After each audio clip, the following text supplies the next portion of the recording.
Hi, this is Yvonne, and I'm in Bardstown this evening with two wonderful people here. We have a show, To Kill a Mockingbird. I'm here with Bob Monroe, who is a star in this show this evening. Is that right? I play the role of Atticus Finch. Okay, a star then. We've seen you act before, Bob. Come on. So you know that I'm not a star. And I'm here with Joanne, who's the director. That's what they tell me. That's okay. Tell me a little bit about To Kill a Mockingbird. I was fortunate enough to have a wonderful teacher in the 7th grade who had us read it, and I fell in love with it. I've probably read it at least every 2 or 3 years since then. It's just really made a big impact on me. The characters in it, the controversy that they go through, the young scout as she grows up and matures, comes to the realizations of all the changes that are going on, and it's just really affected me. Okay, fantastic. So when they asked you to be the director, I'll bet you were like, wow, why not, huh? Well, actually, I kind of told them I'm directing this one. Oh, you told them? I kind of did, yeah. Okay, fantastic. Yeah. Okay, that's wonderful. And Bob, I know that you've been in several plays because Yes. we've seen you. What made you decide to do this one? I have a love for To Kill a Mockingbird too. Like my favorite book, my favorite movie. It's not necessarily my favorite play, but that's a whole other story. Just from the standpoint that I don't think that the play does justice to the book. But there are some things in there that are really nice. But who wouldn't want a chance to portray Atticus Finch? I mean, the greatest American hero in literature. So I mean, so why not? Why not? Well, listen, tell us, when's the play going to be here in Bardstown? We open tomorrow night, Friday night, 8 o'clock. We do not have a show this weekend on Saturday, but we have another matinee on Sunday at 2 o'clock. And then we will have 4 shows the next weekend, again at 8 o'clock on Friday, 2 o'clock matinee on Saturday, an 8 o'clock show on Saturday, and then our closing matinee on Sunday at 2 o'clock. Okay, and what's our fee to get in? It is 10 o'clock for adults, 8 o'clock, 10 o'clock for adults, $10 for adults, 8 for seniors, 5 for students, and military with ID or in uniform are free. Okay. Now tell me, Bob, one point about this play that you think would invite everybody out to see it. One point, just one really good point about the play. Well, it's more than just a coming-of-age story because it is definitely that for Scout, but it's a coming-to-realization story, and it's a story that was very real in 1935. It was very real when the book was written in 1960, when the movie was made in 1963, and it's still very real today. It deals with contemporary issues that some of these things, unfortunately, we haven't made as much progress as we should, and this play really lets us know that. And again, give us those times and days for the play. This weekend, Friday and Sunday, 8 o'clock on Friday, 2 o'clock on Sunday. Next weekend, Friday, Saturday, and Sunday, 8 o'clock shows on Friday and Saturday, and 2 o'clock shows on Saturday and Sunday. All right, then. Well, thank you both for talking to us this evening, and we look forward to Kill a Mockingbird. Thank you. We appreciate it. My name is Jean Louise. But back when I was that young girl there on the swing, they called me Scout. You hear me, Scout? I'm not ready to come in. I have to stop Dad. Atticus. That's my father. Back then, I thought he was ancient, feeble. He was a lawyer and nearly 50. When my brother Jim asked him why he was so old, said he got started late, which we thought reflected on his manliness. He was much older than any of our school contemporaries, and there was nothing Jim or I could say about him.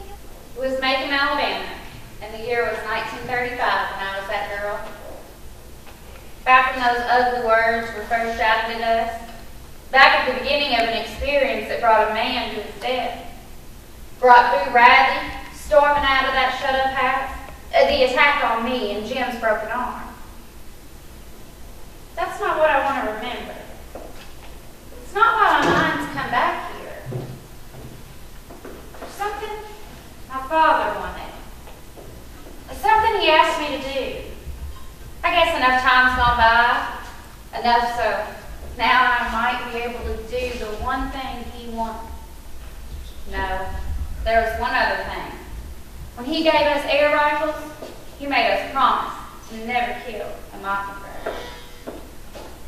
And your father was right. Mockingbirds just make They don't nest in corn cribs. Why, they don't do one thing but sing their hearts out. And that's why it is a sin to kill a mockingbird. Miss Marty, this is an old neighborhood, ain't it? Been here longer than the town. No, I mean the folks in our street are all old. Jeremy's the only children. Mrs. DeBose is close on 100. Miss Crawford's old, and so are you and Atticus. Not being wheeled around just yet. Neither is your father. You are lucky. You and Jim have the benefit of your father's age. If he was 30, you would find life quite different. Sure would. Atticus can't do anything. You would be surprised. There's life left in him yet. What can he do? Well, quite a lot. For one thing, he can make a body's wheel so airtight, there's not a soul can meddle with it. Seems to me you'd be right proud of him. Why? The way some folks are starting to go on, you'd think he was running us still. I have to talk to him. We lived over there. Atticus, my brother Jim, and Calpurnia are our cook. Who raised us? You need to come in and get washed up before your father gets home. I have to talk with him. Your brother has already washed up. Why are you not as well behaved as Jim? Because he's older than me, and you know it. Calpurnia's hand was as hard as a bed slab. My mother died when I was 2, so I never really felt her absence. But I felt Calpurnia's tyrannical presence for as long as I could remember. The water's too hot. Keep scrubbing. Even then, Macon was a tired old town. In rainy weather, the roads turned to red slop. Grass grew on the sidewalks, and the courthouse sagged in the square. That's Heck Tate, the sheriff, and Judge Taylor. Atticus, you home?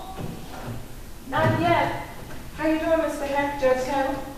Cal just telling we were passing by. You want him to call? We'll be seeing him later. People moved slowly then, and somehow it was harder. A day was only 24 hours long, but it seemed longer. There was no hurry, because there was nowhere to go. There was nothing to buy, and no money to buy it with. Lack of money is no excuse to let a place go like that. The least they could do was cut the Johnson grass and run the tobacco. But of course, they're right, Lisa. Miss Stephanie Crawford, neighborhood scold. According to Stephanie, everybody in Macon had a street. A gambling street, a drinking street, a mean street, a funny street. No Atkinson minds his own business. Every third married brother is morbid.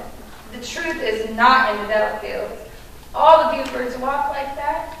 And if Miss Grace sips gin out of the DEP bottles, it's nothing unusual. Her mother did the same. She was also your principal source of information when it came to re-rattling. When that boy was in his teens, he took up with some bad ones from Old Salem.